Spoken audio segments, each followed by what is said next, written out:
Chief Mark Fulks, Deputy Chief Joey Edwards here with us. Saturday is a big day. The Mount Juliet Christmas Parade kicks off at 11. Your overall advice to make sure everybody leaves safe and sound on Saturday? Yeah, we want to make sure that we don't have some issues within the parade, injuries and et cetera. And one of the big things about our parade is North Mount Juliet Road literally bisects the city. And so for us to be able to effectively respond to other areas of the city or the parade route itself, we have to have lanes or emergency lanes within that parade route. And so there are emergency lanes on North Mount Juliet Road on each side of where the vehicles will be for the parade. And so it's very, very important for us to maintain those emergency lanes and not have children or people come out into the parade lanes those lanes while we're conducting the parade. Joey, we really need help from parents to enforce this with the kids and the groups that they're really watching over Saturday. Yeah, absolutely. We ask that the parents be mindful of their children's surroundings and their whereabouts. Make sure they stay on the sidewalk at all times. Once the parade's complete and vehicles are no longer doing that, you can grab any leftover candy, but please keep your children on the sidewalks at all times. As far as handing out candy, what's the best way to go about that? I know we're going to have a safety meeting on Friday. Rocky Lee and his staff are going to go over that, but never hurts to reemphasize that. Yeah, absolutely. The main thing for when you're getting candy and when folks are handing out on the parade route is make sure you actually get it to the sidewalk or actually physically walk it to the sidewalk. So that's what we're asking us in the parade to do, just to keep a safe environment for everyone.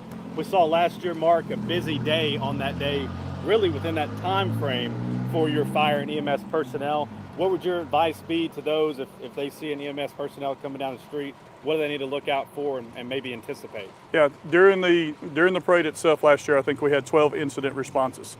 And so I don't know that all of those, we had transports or otherwise like that by ambulance, but we did have 12 responses during the parade.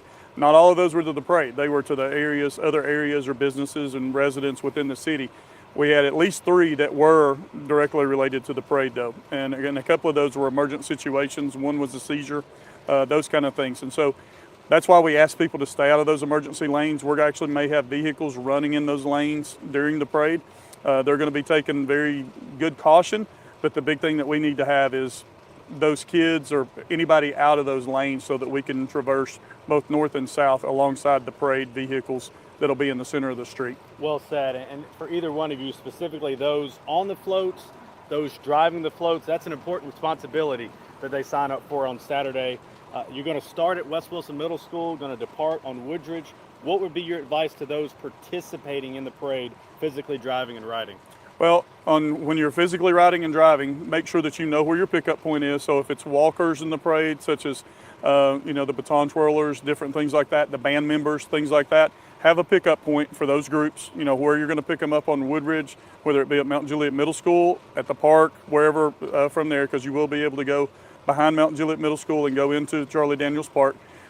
Any vehicles that are in the parade, that are solo vehicles that that are not afloat, where they have to get people off the float to go ahead, they can just go ahead and pull on through Woodbridge and get over to Curd Road or get over to Golden Bear, either one, through Woodbridge subdivision or through that subdivision. So it's a kind of an easy access to depart from the parade and get out of there.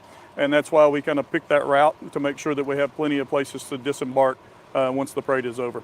Anything to add, Joey? No, I think you said it best. Like I said, just be mindful of your surroundings, especially on that Saturday route, and make sure everyone stays safe and have a great time. I think we hear our city manager, Kenny Martin, say it best. Safety is paramount for what a city government does.